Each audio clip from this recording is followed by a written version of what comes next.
for the beer radio you've been looking for. This is the show that dispels myths, tackles the toughest topics, and makes no apologies for geeking out on beer. Hosted by two guys that drink before they think. Jamil and John Palmer. This is Brew Strong.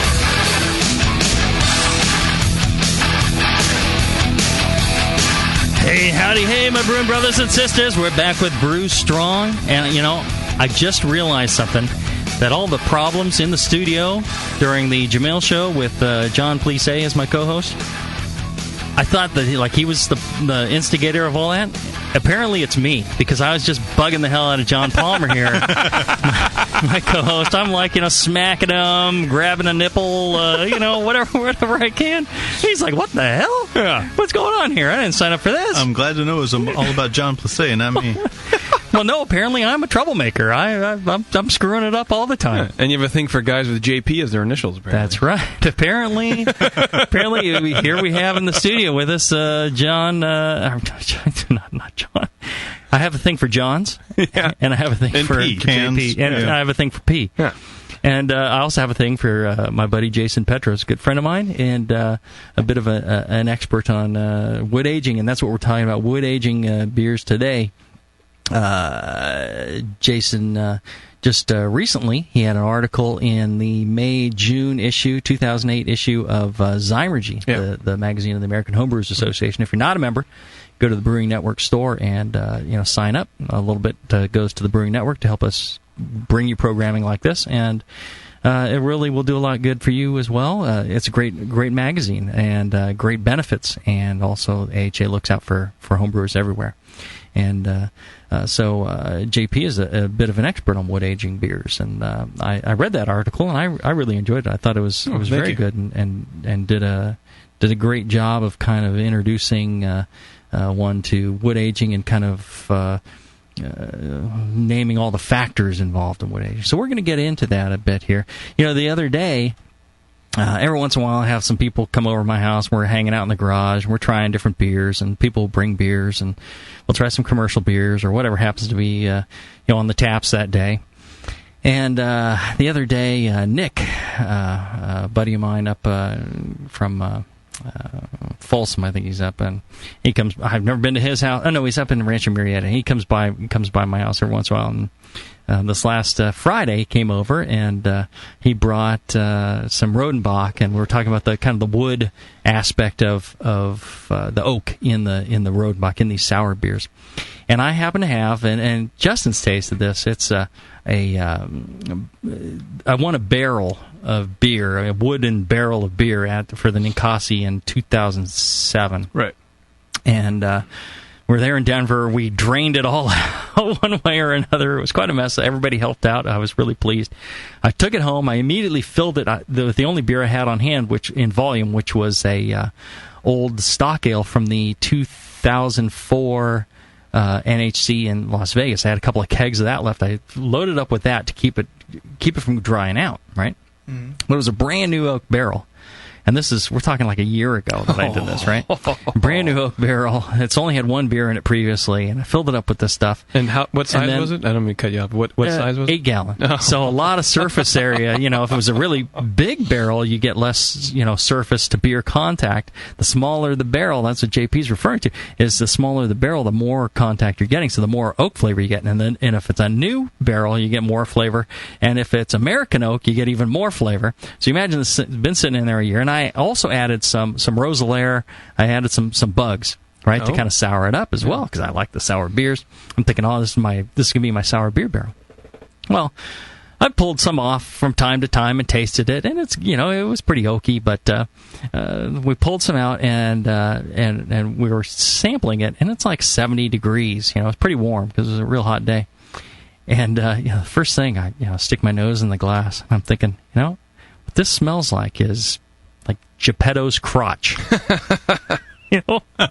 This intense, woody, musty, kind of dank, sour kind of thing going on. Like, Geppetto needs to change his underwear or something, because this is a little bit intense. And it was other than tasting like Geppetto's crotch, it wasn't that bad. For those of you guys are like stunned here. Yeah, I can't even believe that. I can't believe you left JP without anything to say. Yeah. Everybody's just standing there with open mouths, kind of looking at me like, what in the hell are you talking about? What's the matter with you? And that's just the way I roll. Slightly disturbed. Well, very disturbed and interested in beer. You guys should know that about me by now. Anyways, it was I just found it very interesting that it kind of went over the top. Definitely. Yeah, left it in too long, and then all those other factors.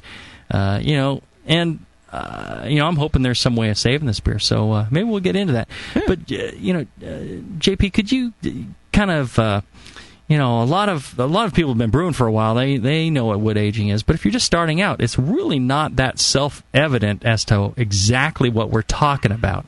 Can you give us kind of a definition of wood aging? What we're talking about here? Yeah, I look at wood aging as just having your beer in contact with oak, with toasted oak. And that's pretty much it. It could be in the form of during the ferment. It could be in the form of putting some oak cubes in a keg for a few months, or going the Jamil route. Not as overboard, of course, but getting a used barrel, and a lot of clubs will do that. They'll get a full size barrel and put some beer in there for like a year or something like that. So it's and some people might be a little more precise about wood aging. Well, it has to sit on the wood for a particular amount of time. I just think of it as anything that comes in contact with the toasted oak during the life cycle of the beer. And why do you say a used barrel? Because generally a new barrel, like Jamil was saying, if you have a brand new barrel, it still has a lot of char on the inside, and especially a small one has a lot of surface area that's in contact with the beer, and it's intense flavors right up front. And generally, it's also cheaper to get a used barrel. But also, you can do more with it. You can kind of let it go a little bit. If you have a new barrel, brand new, right out of the cellophane, you're going to have to watch it because you don't want to over oak it. So, when you're talking about wood aging, you're talking about mainly flavor. But are there other aspects that you're trying to achieve through aging beer with wood, with it or in it? I guess is both. The question. I've never done it in wood. I've never used a barrel because in my mind you can achieve pretty much the same flavors as you can in a keg putting it on chips and oak or oak cubes or whatever than you can in a barrel. But there are some things, like if you have a barrel, you're going to get a little micro-oxidation, so you get a little more, and you guys know more about these flavors than I do, so please correct me if I'm wrong, but you get a little, like a plum kind of thing, or maybe some sherry notes from the oxidation. Is that right? Yeah. So you can get some of that, so like in a stock ale, like an old ale, something like that would really open it up. So there's a lot more that you could get out of. There's a lot more. There's tannins, not the bad astringent tannins, but we're talking good body and mouthfeel tannins, like wine. Right. Same kind of stuff. That can really help carry a beer through also. So it could be flavor, it could be mouthfeel, right. It could be aroma, it could be aging to get aging flavors and all that as well. Oxygen. Yeah. Right. Okay, so what we'll do is we'll take a short break, and when we come back, we'll kind of get into more of the technical aspects of wood aging beer, and we'll pick JP's mind about what you might do and how you might do it to get the best representation of wood aged beer. We'll be back right after this. Brew right, brew smart, brew strong. This is Brew Strong.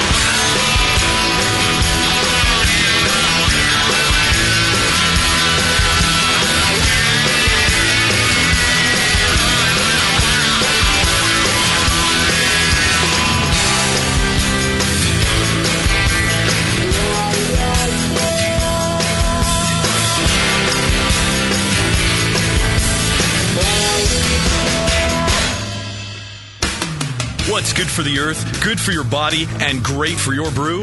Organic ingredients. This October, the organic ingredient experts, Seven Bridges Co-op in awesome Santa Cruz, California, hosts the second annual Organic Homebrew Challenge. All ingredients must be organic. Entries will be accepted September 1st through October 10th. Judging October 19th will be followed by an Organic Oktoberfest for all participants, customers, and guests at Gordon Biersch Brewery and Restaurant in downtown San Jose, including a specially brewed Gordon Biersch organic beer. For more information, contest rules, and guidelines, visit breworganic.com/competition. And if you're looking for organic ingredients, Seven Bridges offers a huge selection of USDA certified kits and raw ingredients, from 8 ounces to 50-pound sacks of grain, whole and pellet hops, and all the equipment you'll need. Seven Bridges, the organic homebrew experts since 1997. Visit www.breworganic.com and enter the 2008 Organic Homebrew Challenge. What have you gotten out of a vial of White Labs yeast? WLP 001, Cal Ale, baby. 23, Burton Ale. 008, East Coast Ale. Cal Common, WLP 810. It's gonna be WLP 400 with beer. I got a sweet hoodie for my vial. Huh? White Labs, your source for great brewer's yeast, would like to invite all homebrewers to join the White Labs Customer Club. Redeem your empty vials for great White Labs merchandise and products. Free yeast, glassware, t-shirts, baseball caps, sweatshirts, polo shirts, and you won't believe what you'll get for 5,000 vials. Members also receive a newsletter packed with White Labs updates and facts, interviews with professional brewers, brew your own clone recipes, beercook.com recipes, and customer club stories. The White Labs Customer Club. Save your vials and get in the club. White Labs. It's all in the vial. Did you know that every day a brewcaster goes to bed hungry? Did you know that brewcaster is silently calling for the help of people just like you? Do you know that every day the unicorn and the rainbow have to blow sailors for loose change? For less than the cost of a half-calf, quad-shot, venti, extra-hot soy milk, triple-pump, hazel, low-fat foam, double-cupped macchiato a day, you can help starving adults in Pacheco. Your love can be felt for as little as 7 cents a day. Visit thebrewingnetwork.com/donate to sign up today for as little as $2 a month. Private first class in the BN Army. Buy your way up the ranks as corporal, sergeant, ranger, or colonel with an easy-to-do monthly donation that keeps brewcasters alive and your favorite internet radio station broadcasting. No donation is too small to help those in need. Can't you find it in your heart to share your love with a brewcaster? In return, you will enjoy the wealth of knowledge that comes with every episode of the session, The Jamil Show, and yes, even that other show. Thank you for listening, and please sign up for your donation at thebrewingnetwork.com/donate today. This is www.thebrewingnetwork.com. Sit down next to it, grab yourself a paper towel, and watch those yeast have sex. You're listening to the Brewing Network.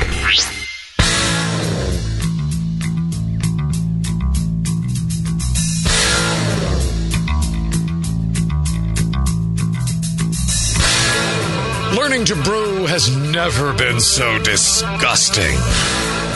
This is Brew Strong. All right, we're back. We're talking wood aging. We're talking about wood.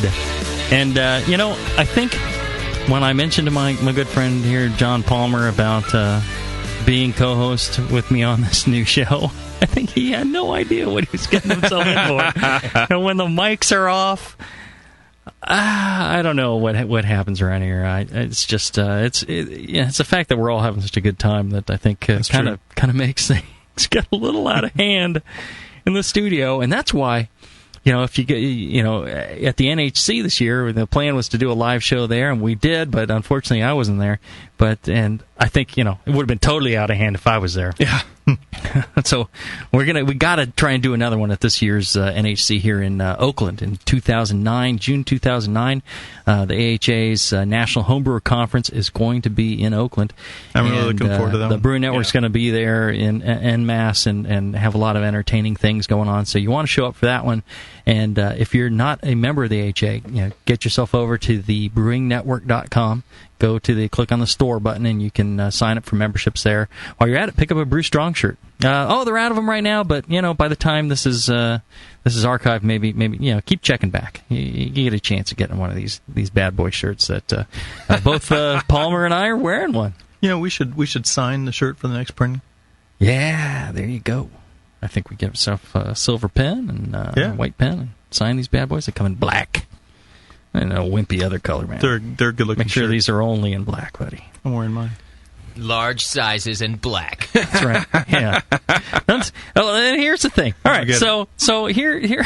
All right. So I get easily distracted, as you can tell. I don't know if it's like He's breaking out the fanny pack. Some sort of disorder that I have, but I get easily distracted, and as listeners of the Jamil Show can tell you. All right. So here's a nice Celis Belgian style beer, shirt, right? Right. Right. It's a freaking medium. They sent me a medium. I know who.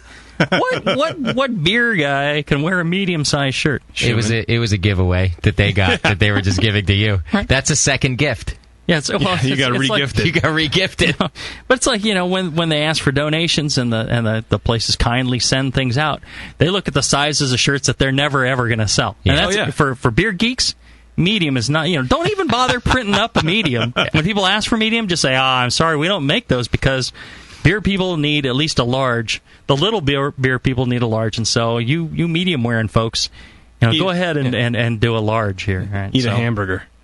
So we have this fine shirt. If anybody wants this, just let me know. After that spiel, It's a nice shirt, but it's a medium. Now, I guess you could give it to your, Well, it's too big for Schumann, so 3-year-old child.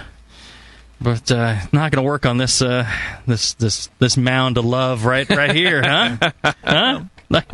I send my kids to school wearing beer shirts. That doesn't surprise me, Palmer. Well, when my kids were in elementary school, the classes. One of the classes they go, well, they're supposed to interview their parents and things like that, or talk about their families and everything, and apparently. One of my daughters, when she's like in second grade or something, what are your parents? What are your parents like? Right? What are your parents like? And my daughter said, my dad likes beer. And so we hear back from the teacher, I'm thinking, well, maybe you're drinking too much, Mr. Exactly, I know. Like I'm a freaking alcoholic here. Like I'm like falling down. I'm clean and sober. I'm there at all my child's events. I walk them to school, things like that. I'm not like, my dad likes beer is somehow equated with alcoholism. Yeah. No, I like beer. I love beer. I think beer is one of the most amazing things that humans have figured out how to make, and but somehow the rest of the population equates me with guzzling 40s on the corner. Yeah, and you hadn't thought that had gone past CHA. Yeah. There you go. Yeah, my dad likes beer. All right, so. Again, I get totally off track. That's why we're at least a half hour behind on our shows here. So, JP, do you prefer American wood or international wood? Big wood, whatever I can get. Hardwood. No. All right. So tell us. That's a good question. What kinds of wood are there, and why would you use one or the other, or what's the process? So I got a question from somebody. Okay. And if I could just find it. Do you want to answer the 4 you just asked me, or you want to wait for the 5th one and just kind of do them all at once? I'm waiting on the 5th one here. And how did I put these out of order? See, I'm not, I get a couple of beers in me. I just have no clue. Well, I can start in. I mean, there's basically 3. There's a lot of types of oak, but 3 major ones that we all like to use in the fermentation industry, whether it's wine or beer or whatever. And that's American, French, and Hungarian. And they all have different flavor compounds. They're all toasted to certain levels. It's usually a light, a medium plus, or a heavy toast. And it's the heat that really breaks down these chemicals and brings out certain flavors that are just ingrained, no pun intended, in the oak. So here's the question. It was the one on top. Okay, yeah. The one I had put in order. That'll do it. Somehow escaped me. But let's see here. This was actually came in. You guys was saying I'm getting ready to put a Christmas ale into secondary and considering some wood chips or something similar to add some wild characteristics. Any suggestions or advice, pro or con, on this idea? I've never used wood chips before. Do I buy them or do I make them? Do I char them first? What do I need to do? That's the question. So you can go to the store. You can go to Northern Brewer. You can go to More Beer. You can go to your local homebrew shop, which is probably your best idea. Go to your local homebrew shop, support them, and ask them for some wood chips. Or it comes in what? Chips, cubes, sawdust. What they call barrel replica kits, where they'll actually have like staves of barrels on strings. They'll have all sorts of stuff. But did he say what kind of beer he's making? Because that makes a difference. Christmas ale. And by the way, if you don't live near a beer shop, if you live near maybe a wine shop, if you live in wine country, the winemaking industry is the one who uses these a lot as well, and that's how we get them in. So if you don't have a beer shop, you can go to a wine shop. But a Christmas ale, it depends on how long he wants to age it. In my experience and the people I've spoken with, oak chips last about 2 weeks or so for flavor, like oak flavor, and then you start pulling in some of those tannins we spoke about earlier. Not necessarily astringent tannins, although it can go that way, later on down the road if you leave them in too long. But you're mainly, I think, talking body and complexity tannins. It's kind of hard to explain for me, but it's like it's mouthfeel. Mouthfeel is the word I'm looking for.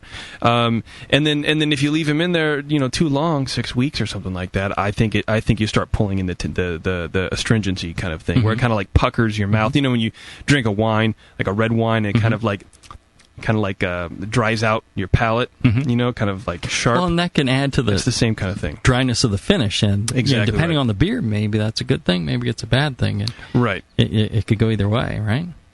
Yeah, I agree. So I go into the store, right, and I say, I want some oak. It's always oak, right? Or it can be other woods. It can be other woods, but for the most part, it's oak. Right. That's what we've been using. If you're starting out, don't screw around with anything else. Just don't go get some maple or something like that. And I think a lot of it has to do with the oils inside the wood, right? The saps and stuff like that. Yeah. So you want to stick with oak. Don't go to a furniture store and buy a table leg or something like that out of the dumpster. So there's different formats of oak. Are there different types of oak? Should I be looking for, No, I don't know the family or the genus or whatever of the specific oak, but it's just oak. You go into a brew shop or a winemaking shop, and you say you want toasted oak. Well, it's usually going to be toasted. Well, and there's different levels of toast and different levels of toast. Countries of oak. Yeah. Well, there's American, French, and Hungarian. Mm-hmm. Those are the three main that most common that everyone plays with, and there will be different levels within those three families. So you can get an American at a lighter toast, and out of that you're going to get a lot of coconut kind of fresh oak flavors, where on the opposite side of the spectrum, if you go Hungarian heavy toast, you're going to get a lot of spiciness and kind of clovey flavors, and in between there's an entire range. So it depends on what you're looking for. Maybe with a Christmas beer, you don't want something to accentuate those spices. Maybe you want to just have an American oak to put in a little vanilla and quality to it. So you would go like an American medium toast, or even a French medium toast. So in the toast levels, from light, I know there's medium plus, a heavy. There's generally those are that's how much they're when they take an open flame and they literally toast the inside of the barrel and get it kind of it raises some of the oils and stuff out of the barrel. It converts some. You get some melanoidin. Would you be getting melanoidin and caramelization in that, John? Yeah, you would. You get definitely the melanoidins. You get the browning reactions going on. And there's some sugars in the wood, are there not? Yeah. From the starches? Yes, it breaks down upon heat into sugars. It's the carbohydrates breaking down into sugars. And you apply a heat, and there's low moisture, and there's oxygen, so you get some caramelization as well, or no? I am not positive about that. I know for sure that you would get Maillards, and you would get some charring at the very highest toast. I mean, you blacken the thing. You can get what they call confectionery compounds. from heavier toasts, things like like a custard or butterscotch or something like that. And I think and caramels. Okay. And I think that's really that's what you're talking about. It's the browning of the sugars. Right, and in the heavier toast. And just off the bat, I never thought, something like wood could have sugars in it. But then I learned that all starches, carbohydrates, sugars, they're all kind of related. And and cellulose, it all kind of there's things that can there's always some overlap here or there, and it's not huge. I think I did looking at a caramel candy, but there could be some subtle undertones there. There are definitely subtle, and we're looking at over the span of if you want to do it right, I guess we're going over the span of months. Of slow dosing your beer with these oak flavors, because the beer will absorb the wood will absorb the beer, and then it pulls out these compounds that are just really round and complex. Do you know when you have a higher alcohol beer versus a lower alcohol beer, do you dissolve? Does the alcohol act as a solvent and draw out more of those compounds versus a beer that's lower in alcohol? I would think so, but I'm not positive. I haven't done any with real high alcohol beers. It would be different. Yeah, I think it would definitely be different. Yeah, right. And hard to say which. I did for the NHC in 2004 in Las Vegas. We brewed a 3-barrel batch. We put half of the beer in used Jim Beam barrels, and then half in stainless, and we aged them, side by side, but in the different containers. And then for the NHC, we bottled up half and half, and the idea was people would compare the two and see what the difference was. That was the greatest idea. Yeah, I don't know how well it worked, but it worked. I think it was great. I thought it was a really good idea too. People could learn from trying out these commemorative beers. And what I did was at More Beer, they're very kind. They put the Jim Beam barrel on a pallet, and they lifted it up on their racks. It was like 80 degrees up there, and I'd have to go up every week. Regan or somebody would lift me on the pallet jack, up to the ceiling, and that's quite a ride, I'll tell you. Yeah. And I would open up the barrel, and sure enough, there's a couple of pints missing every week. I mean, what's happening with that? Why was I missing a couple of pints of beer every week? It's evaporating. But it's a closed barrel. How's it evaporating? It's well, you got oxygen coming in. You've got vapors coming out too. It's that micropenetration. So what kind of vapors are coming out? Is it alcohol vapors or water vapor? I mean that's the whole thing with whiskey aging. They lose a couple pints a year or a month. Depending on how old that barrel is. Called the Angel's share, right? Yeah, like the angels have come and drank that, right? And it concentrates. Yeah, for this it was a good pint or two each week, and it may have done with the fact that it was like 85 to 90 degrees there at the top of the racks.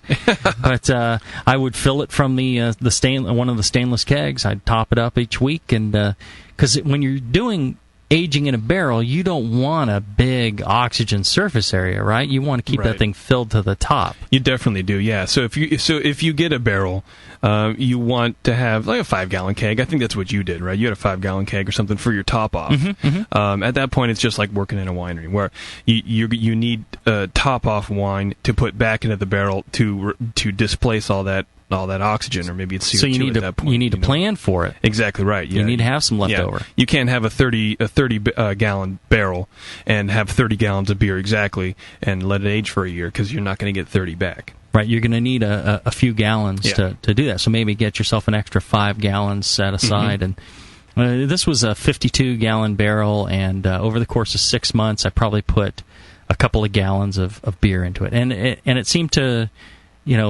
accelerate a little bit over time, and then it slowed down a little bit. But initially, it didn't go very fast. And I imagine that was like kind of the wood contracting. The initial period there. Yeah. All right, so what we're going to do, we're going to take a short break, and when we come back, we'll get into some more email questions. We'll get into more of picking JP's brain and JP's brain, and this makes it really easy for me. And we'll be back right after this. Cap on. This is Brew Strong. We'll be right back.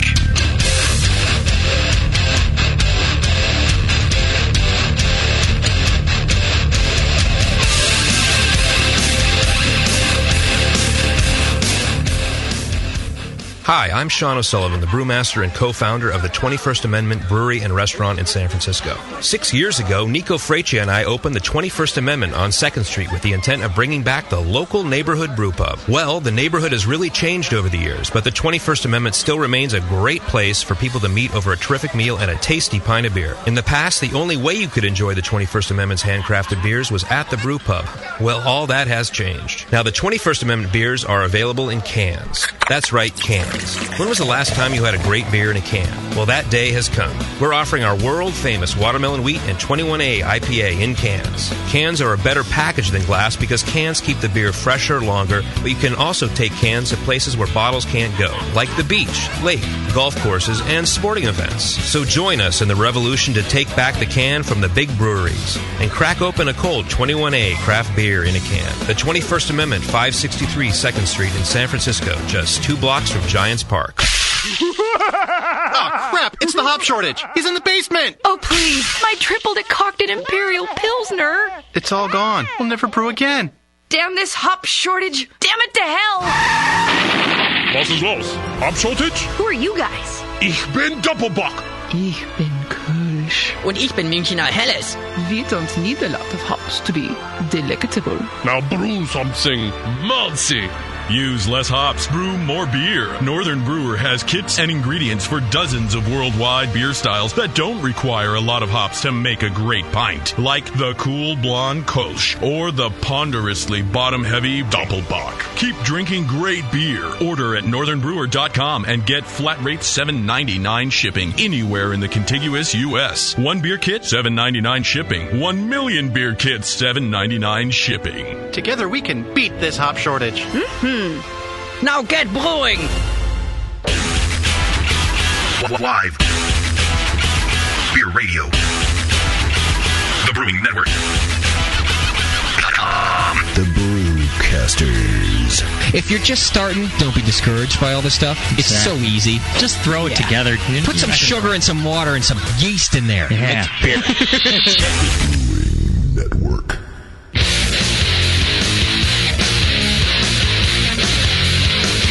Back to the 2 guys that know how to turn beer into beer. This is Brew Strong. All right, we're back. We're talking about wood in beer, and not necessarily wood aging and putting it in a barrel. We're talking about that too, but putting wood in a beer and getting beer flavor. So we kind of covered, you go down to your homebrew shop and you buy some cubes instead of chips or sawdust or extract or anything. Cubes is probably your best choice. And then there's the different varieties that are going to provide different flavors. And I got a question here about once you get the cubes, what you do to them before you put them in your beer. Mark emailed me and he said, I bought a kit for Vinny's Blind Pig IPA, which uses oak chips added to the fermenter. Now, does that use chips or cubes? That one uses chips. Now, there's depending on what you want to do. If you want to go back just a sec, I like putting chips in the ferment. Because and some people go, well, is it going to over oak? You were talking about vanilla flavors and caramel flavors and stuff coming through. Is that going to be carrying through to my keg? And then you put cubes in there. Is it going to be this big vanilla mess? The yeast will actually scrub out a lot of the aromatics from the chips from the oak, and those will just release off. So what you have left is a lot of layering and structuring tannins. Well, here's kind of my take on it is if you have a beer that you don't want to age a long time, which an Imperial IPA, you do not want to age that very long. I mean, it goes south pretty quick. You need to eat. You need to drink that thing up, fairly quick. So is that a geographical pun, by the way? India Pale Ale going south. At least you're paying attention. Go ahead. So you don't want to age it for very long. If you had cubes and you wanted to age it a long period of time, that might be a problem. Versus if you have a beer you want to age a long period of time, if you put chips in, you're going to have to get it off those chips real quick. Exactly. And you get probably a different flavor altogether of chips versus cubes, right? You do, definitely. And the reason is when they make chips, they cut the chips and they put them in an oven and they toast them. And it's one level. You look at the chip, it's very flat. It's one color on both sides. But a cube, what they do, they'll toast staves, the actual components of the barrel, and then they'll cut them into like 6mm cubes. And so, not 6mm cubes, but anyway, they cut them into cubes. And so what you see on the side of a cube, if you take a cube, one side will be real dark, and then you kind of look on the side, and there's different layers. Right. You know? So it goes from the toasted down to where it's untoasted completely. So I see what you're saying. You're going to get different flavors just from the fact that you've got these different levels of toast throughout the entire cube. Exactly right. And it's kind of you taste what you see. You know, you have a one very, very monochromatic, one-dimensional flavor from chips, and from oak you get, I would say, a plethora of flavors from oak cubes. From oak cubes, exactly right, because you have the layers.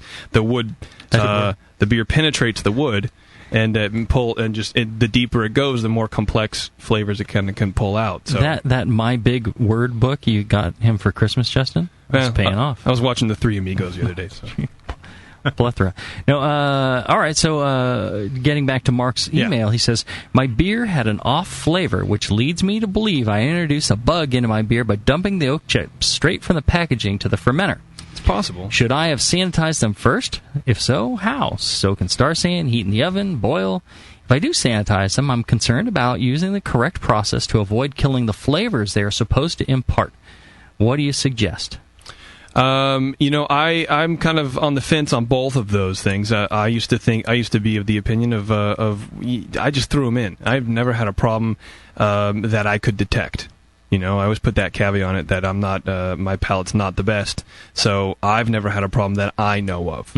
But if you tasted it or if Palmer tasted it, it might be completely different. My friend Shay told me what he does with his is he'll put him in a little bit of water in a Pyrex measuring cup, put a saucer on it, put it in the microwave, and heat it for 2 minutes, then let it cool and do it again, and it'll steam it. Right. What I'll do is I'll boil up a thing of water, a little cup of water. Yeah. Right. And I don't keep it boiling, but I get it boiling, and then I throw my chips in there, kind of shake it around and let it get down to a lower temperature. I cover it with something, and I figure that's got to pasteurize it. It's getting the temperature of the entire cube up to at least 170 degrees for 15 minutes, and nothing's really going to survive. But I doubt that was the problem in this beer. And I got a couple of reasons why. The Blind Pig IPA has a ton of hops. Okay, now the hop resins will coat the any cells, bacterial cells, yeast cells, keeps it from reproducing. Oh, really? Yeah, and it's wow. So that's why the whole thing. So it actually prevents reproduction. So if you're getting it, you'd have to wait a long time, and it might happen. But there's quite a bit of alcohol. There's a real high level of hop. Compounds in there, I think. You're going to lose IBUs to the wood, to the chips. Yeah, but so I just don't think that was the issue. I think it might have been something else. But for safety's sake, I'll do this, and then I'll put the entire juice that I've steeped them in. I'll toss the whole thing into the fermenter. And I haven't run into any bad flavors from that. I mean, do you think I might have a problem with that, JP? I don't think so because and I think that worry about extracting the goodness from the chips or the cubes goes away at that point if you're adding the kind of sauce that that you create from the water. Well, and I've pressure cooked them too. And that's usually what I do. If I don't have the time, pressure cooking, you can do it in a couple of drops of water, and it gets steamed and it gets to 250 degrees for 20 some odd minutes, and they're sterile. And I think that should be fine. Yeah. And it may have some impact on the flavor, but I gotta think it's kind of minimal because when they toast it, they get pretty hot. Yeah. So. Yeah, they do, and we handle them pretty well. I've heard stories about places they'll just have oak chips in a jar on the counter, and you go, I want some oak chips, and you reach in with your hand and you put them in your own little bag, and you grab them. Right. And I think, and I'm not putting that in my beer. I'm sorry, but I'm not. If you're going to be drinking this beer in a few months, I can't imagine you're really going to have much of a problem. I think the stuff that's packaged up from your homebrew shop, that's going to be okay. If it's like, a grab bag of leftover chewing gum and, whatever else, hand cheese, in a barrel. I wouldn't quite use that, but I think most of the packaged stuff is fine. And exactly. But if you want something that you're going to age for a year, and then afterwards you're going to keep it for 5 years, maybe a sanitizing step is due. I wouldn't use any chemicals to sanitize. No. Don't soak it in iota-4 or Star San or anything like that. No, I'd use heat. water. Yeah, heat and water. That's what I'd recommend too. Mm-hmm. So what is the temperature and time that they need to get to kind of make sure that, yeah.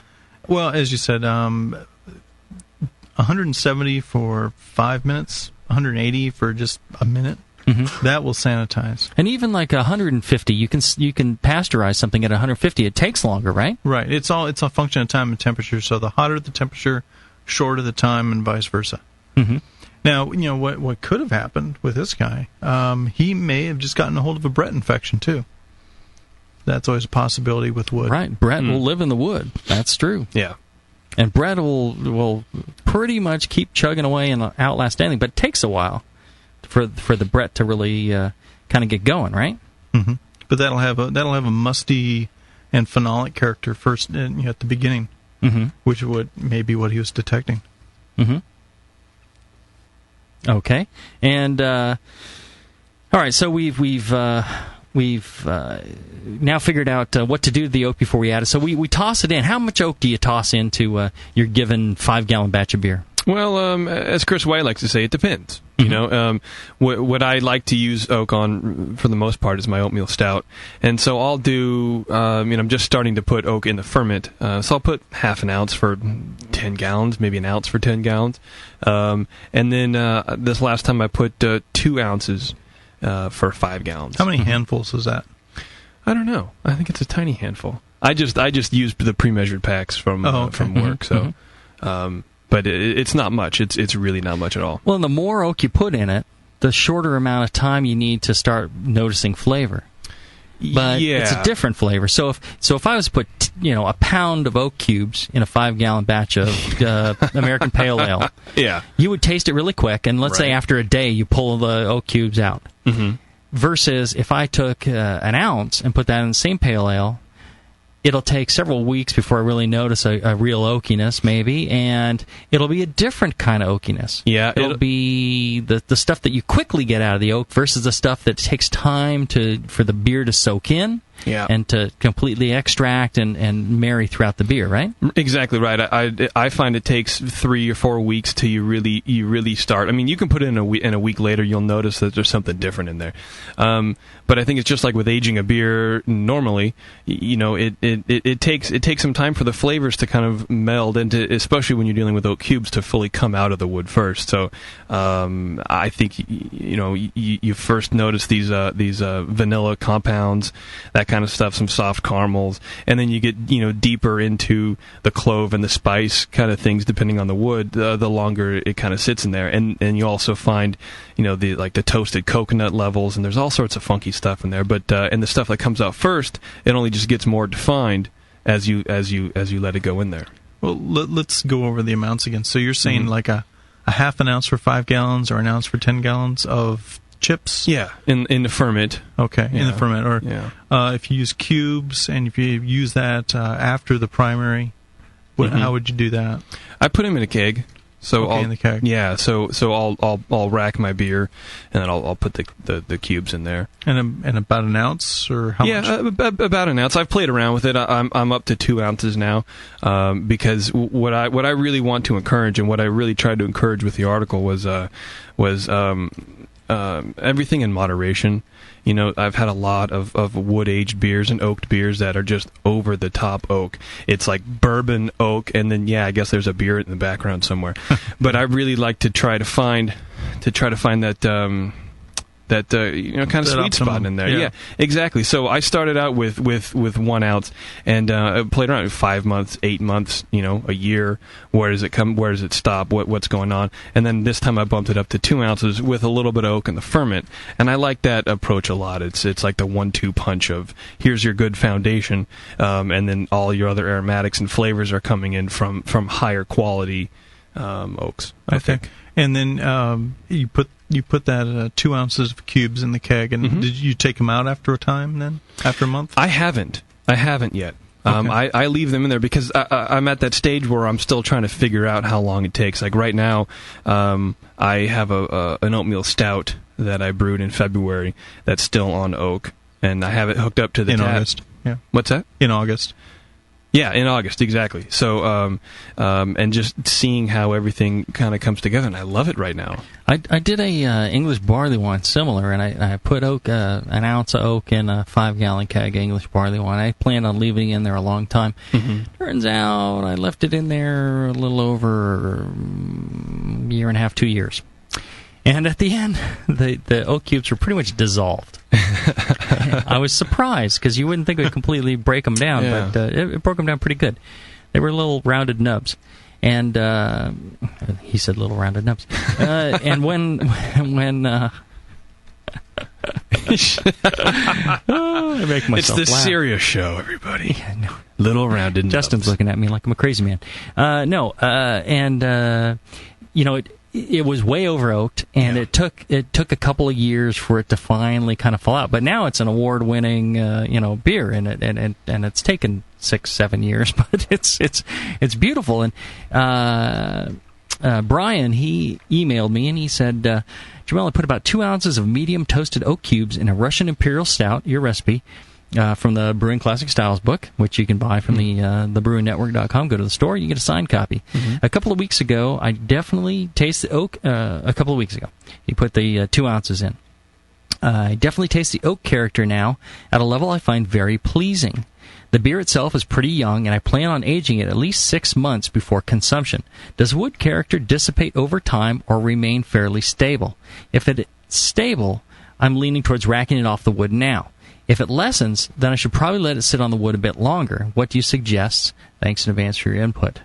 I told him, I said, it does lessen to some extent.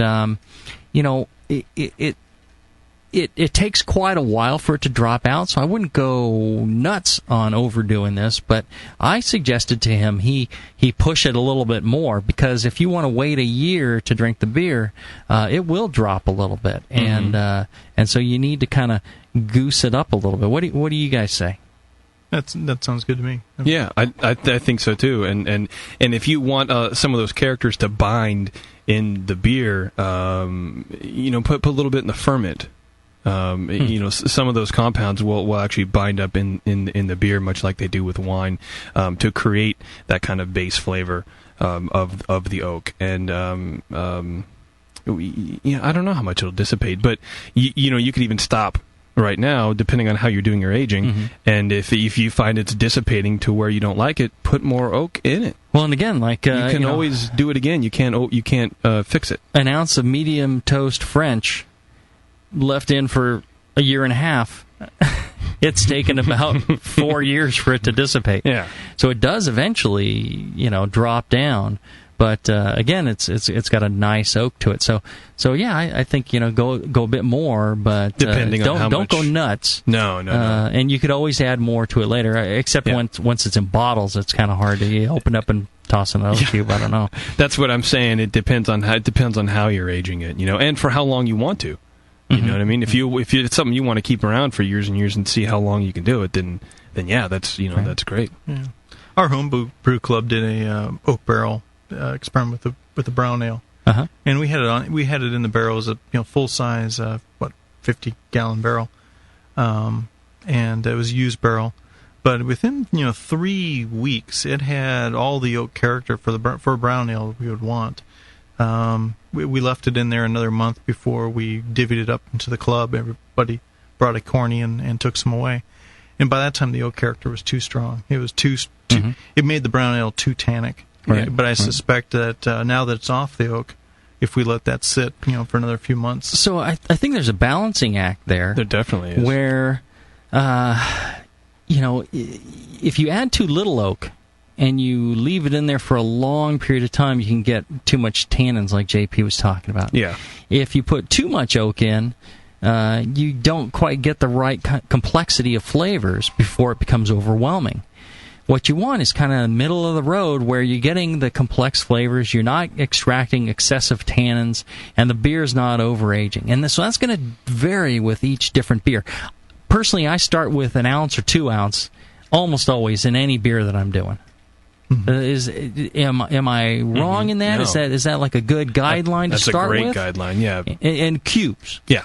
And if you're using chips, that's going to be different, right? Those are faster. You need less of them. Yeah, and again, there are different tannins like we're used to talking about in beer making. You know, when your mash is too or you're sparging too hot, or you're boiling grains, or whatever you're doing. It's a different tannin. You know, these are structural tannins. Think of it from a winemaker's perspective. And you'll be fine. Don't be afraid of the word tannin when you're talking about oak. It can actually add to the beer. Certain recipes, it can balance some of the sweetness. In a barley wine that seems a little sweet, you might add some oak and get some tannins in there, kind of balance out some of that sweetness as well. Add to the complexity. What I'm trying to do with this oatmeal stout is I'm trying to make it kind of lower gravity, but use the oak tannin in the ferment to kind of give it a little more body. You know what I mean? So you can have this flavorful, rich beer, but have it at like 5%. Mm-hmm. God, we're running long, but I got so many great questions on this. I don't want to skip any of them. All right, so one person on the Quaff mailing list, my Quaff Brewing and brothers and sisters down there, they got a great mailing list, and this has already been answered for them, but I thought it was a good question. So now I have 1 ounce of used chips.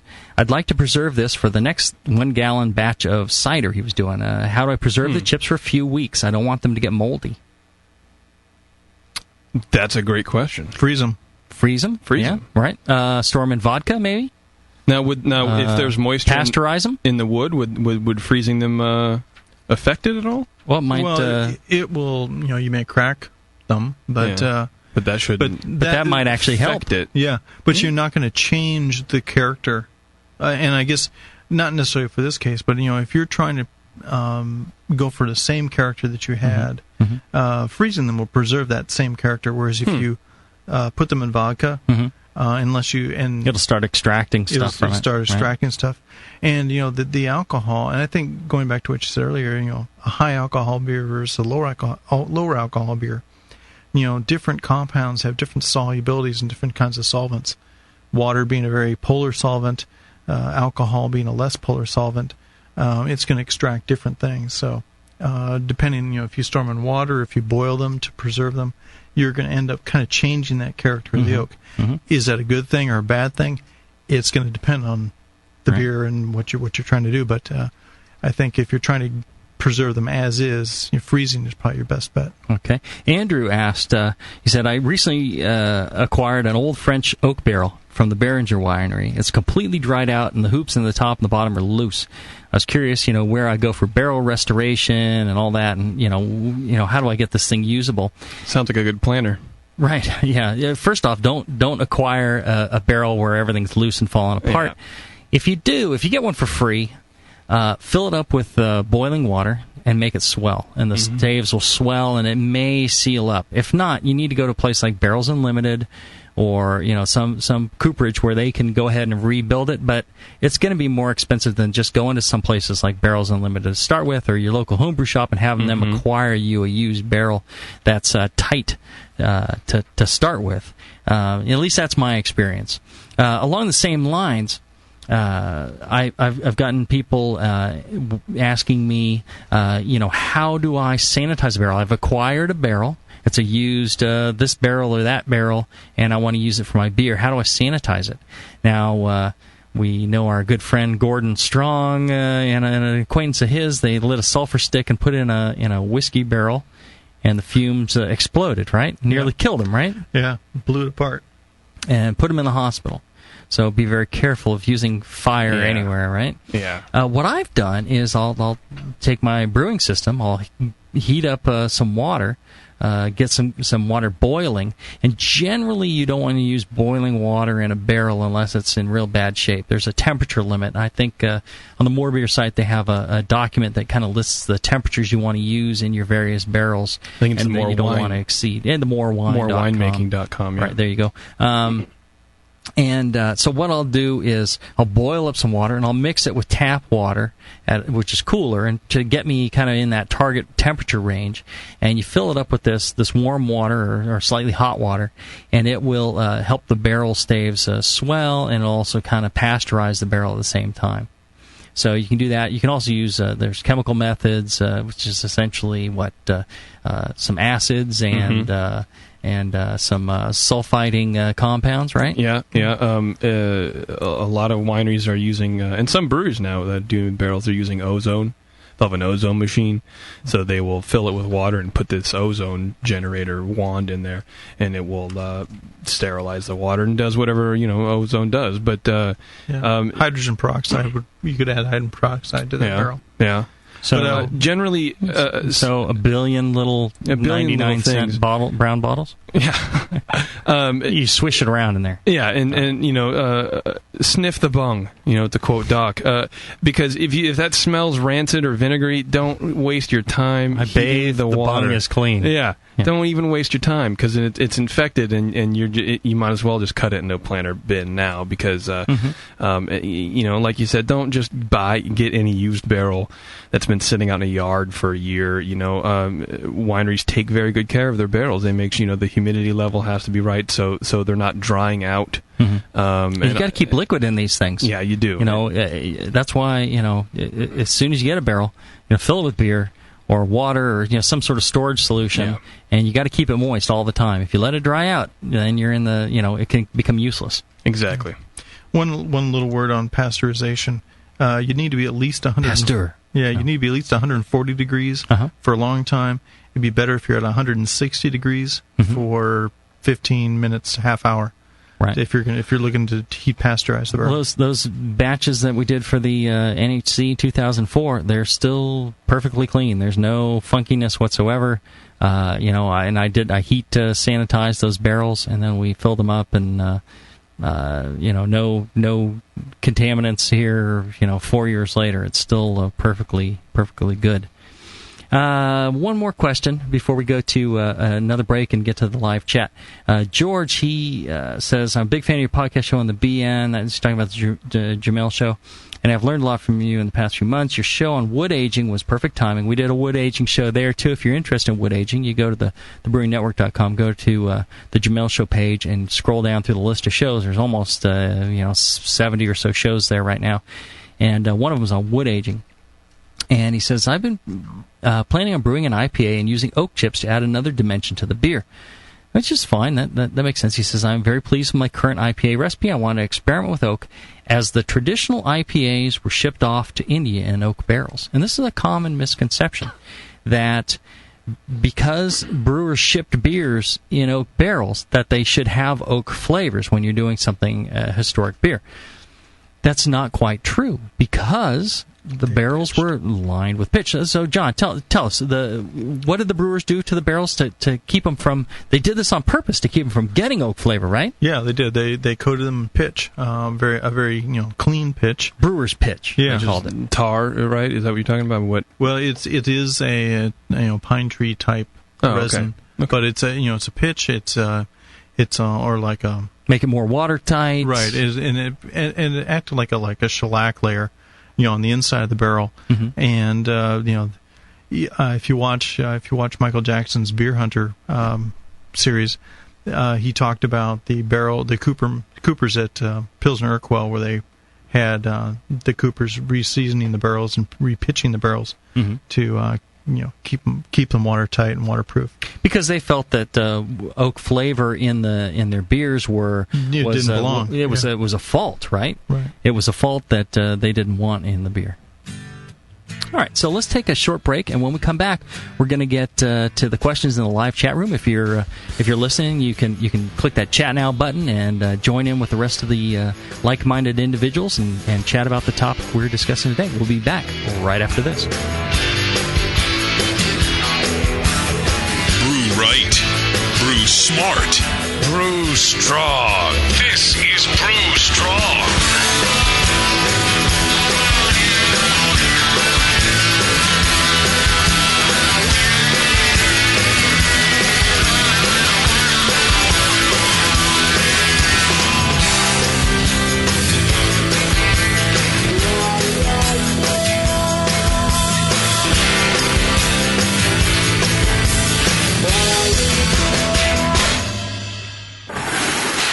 Hey, Push, the new brewery's looking good. Thanks, Finn. Piece by piece. Well, let's fire her up. Whoa! Is that a new kettle? Yeah, just got it brand new, but paid half price. What? And that blade scale? 40% off. The new tap handle? $5 instead of 13.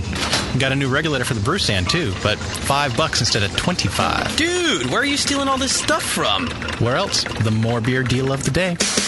Announcing the Beer, and More Beer deal of the day. Every day, a new fantastic deal from big items to small that will blow you away. Boil kettles, carboy carriers, sterile siphon starters, digital timers. Watch morebeer.com every day for a new deal, and you just might find the item you've been waiting for at a price you cannot believe. Hurry, because stock is limited on most items. And that sweet Guinness cap, let me guess. The More Beer deal of the day.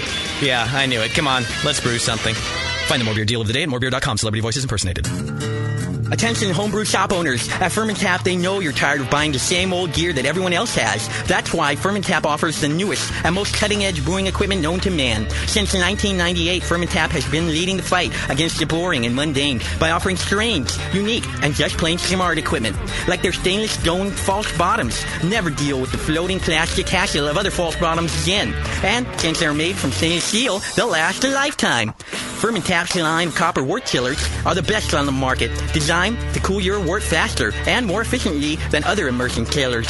They actually invented the equipment to make these chillers not only work great, but look great too. How about a fantastic line of ingredients, including vanilla beans, sorghum extract, blue agave extract, hot bitterness extract, unique wine yeast, green coffee beans, sake kits, all stuff you can't find anywhere else. Fermentap carries all the standard products and equipment you need as well, such as all grain systems, stainless hardware, kettles, carbonation stones, you name it, they've got it. Fermentap's entire line of products has been helping retail shops meet the demands of their customers for nearly 10 years, and they want to help you too. For more information, see them on the web at fermentap.com or call Jason at 1-800-942-2750. Fermentap, better beer through innovation.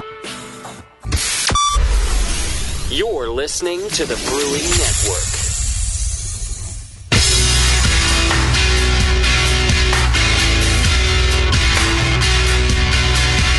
Like the Lance Armstrong of the beer world. Except for that nut thing. This is Brew Strong.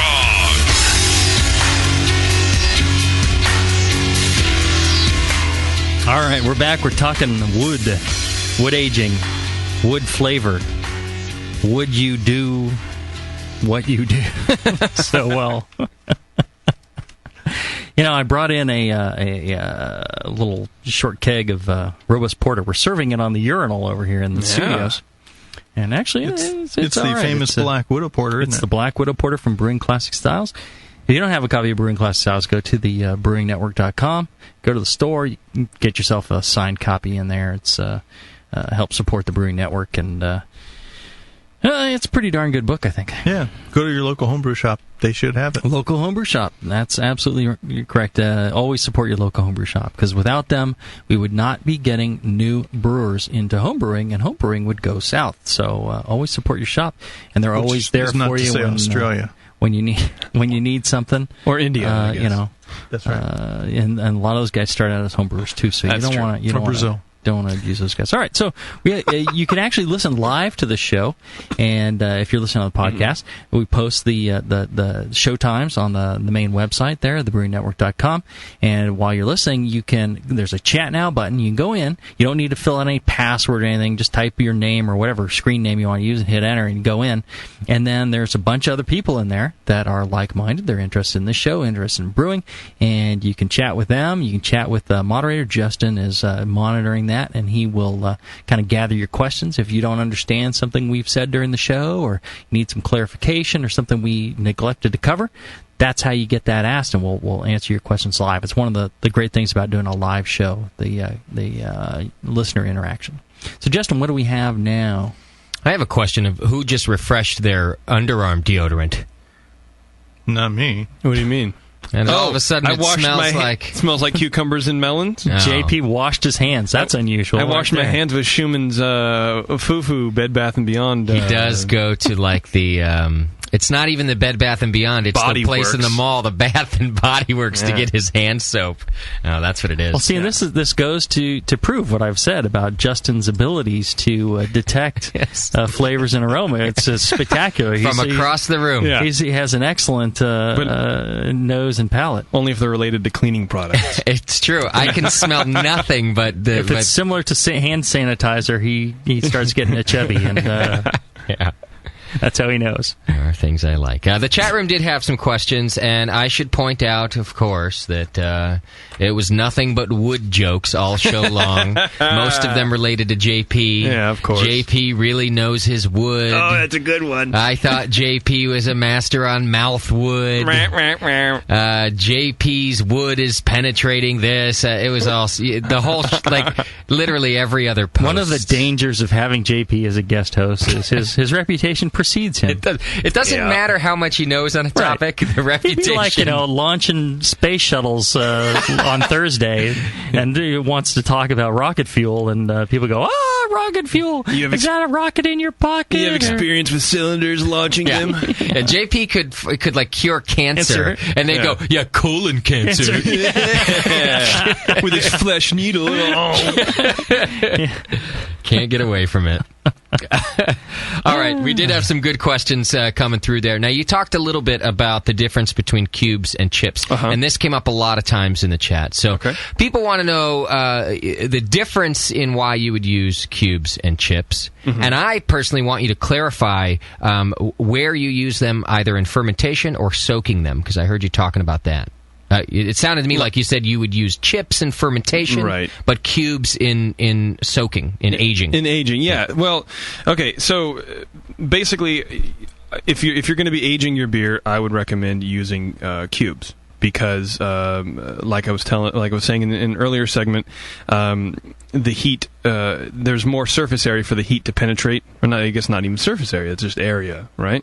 So the heat penetrates the wood deeper. And so with each incremental, the farther down the heat penetrates into the cube, you get a different flavor compound.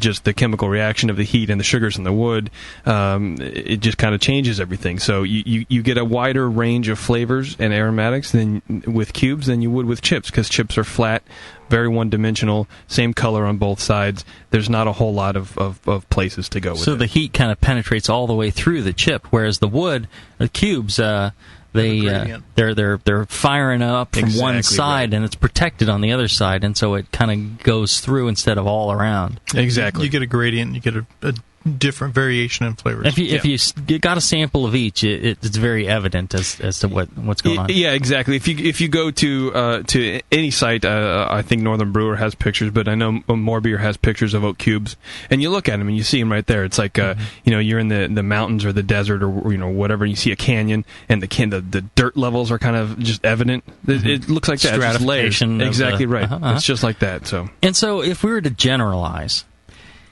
if you need quick oak flavor, either you're using something like chips or you're using a lot of cubes, right? Yeah, exactly. If you're going for a long stretch of time, kind of avoid chips because it's going to extract some unpleasant tannins.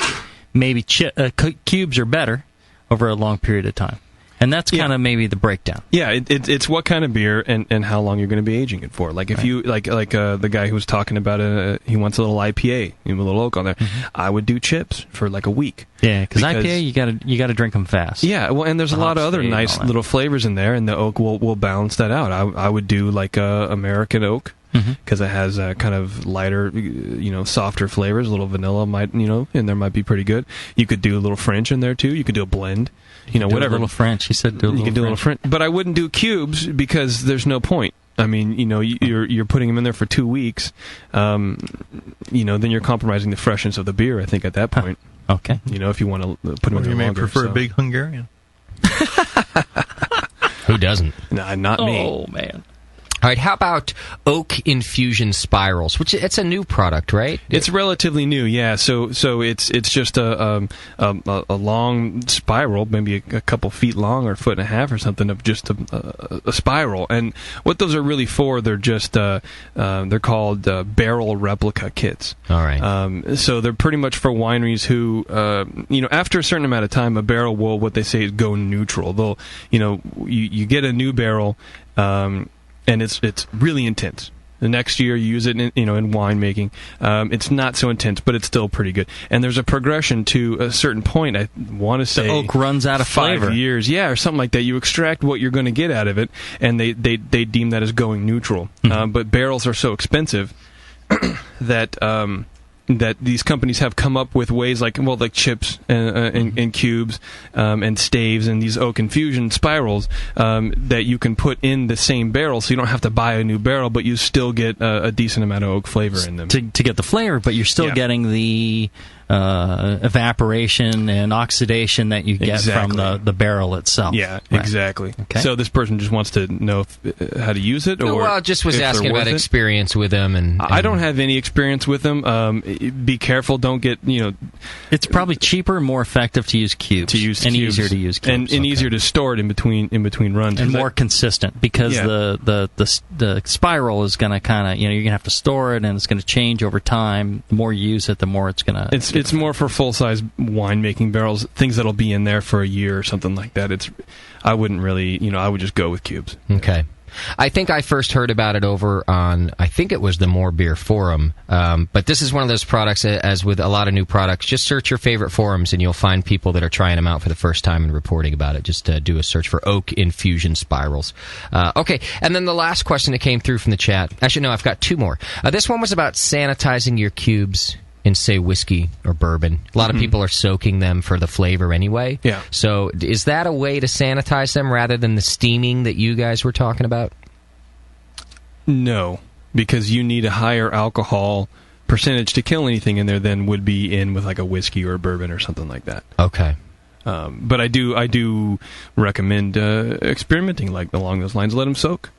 Put them in a nice whiskey, or and again, what you see is what you get. If you have a old granddad, whiskey or something like that, it's not really, as opposed just get to old granddad's crotch flavor. Exactly. Geppetto's old granddad. Yeah, don't get anything with a handle in it or sold in a liter and expect it to taste good because it's been in oak and it goes in your beer. You know what I mean? Use something nice. Come on. Yeah, any whiskey sold in a 6-pack? Yeah, probably not that good.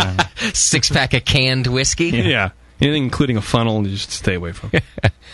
All right, and last question. This wasn't really about oak aging, but I did think it was a good question that maybe you guys could tackle. This person wants to use oak to capture bugs, so kind of soak them in a Brett beer or something like that. So he wants to know, that way he can sort of add oak and add bugs to a beer maybe at the same time. So if so... Is it a good idea, is his first question? And if so, how's he going to store those oak chips after he soaks them? Vinny is very fond of distributing chips and stuff from his batches that he does, loaded with bugs. And he'll dry them. He just spreads them out, lets them dry, and then he hands them out in little baggies to people at Homebrew stuff. I mean, it's really wonderful of him to do that. And what you do, you just toss them in, and then, sure enough, the bugs start right up. So things like Brett really do well digging into the wood and living and surviving, and I think Lactobacillus and Pediococcus and things like that will as well. The only caveat I have is, if you just start with something like a Roselaire pack from White Yeast or a Belgian Sour from tube from White Labs, what you pitch into your beer at that time, and the result you get if you throw in oak and then harvest the oak to produce to another batch is going to be different than what you got when you just use the pack, right? So the pack will give you they've got a certain balance in there. And then when you take the oak cubes, you're not going to have the exact same blend going off of that. So it's going to be different.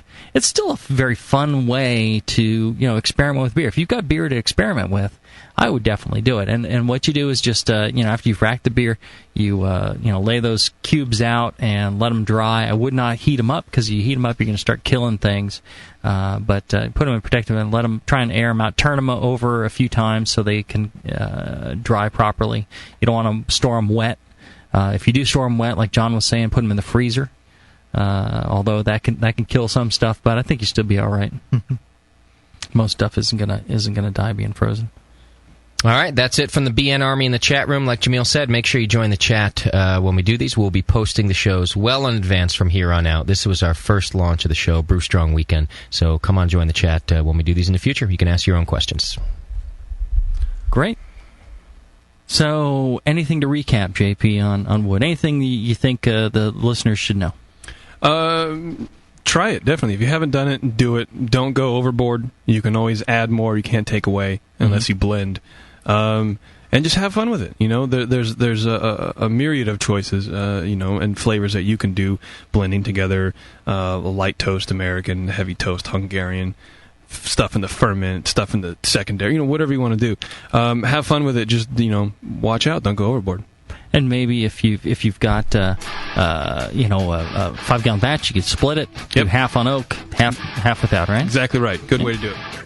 Well, that was a great show. I think we learned a lot about wood aging beer, or getting wood flavors in beer. Good. Yeah, Good. I learned a lot. Right. I appreciate your time here, both JPs. Hey. I think it worked really well. If you're a listener and you want to join us live, again, these shows are done live at thebrewingnetwork.com. Go to the Brew Network store. There's lots of great things there. You can get Brew Strong shirts. I think they're really cool.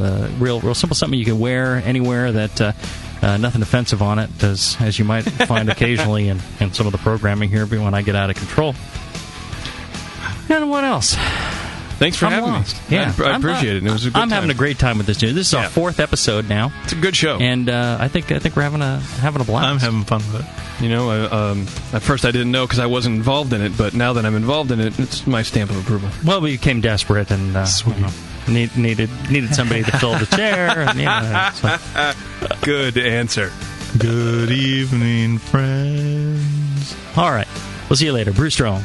Brew Strong, everybody.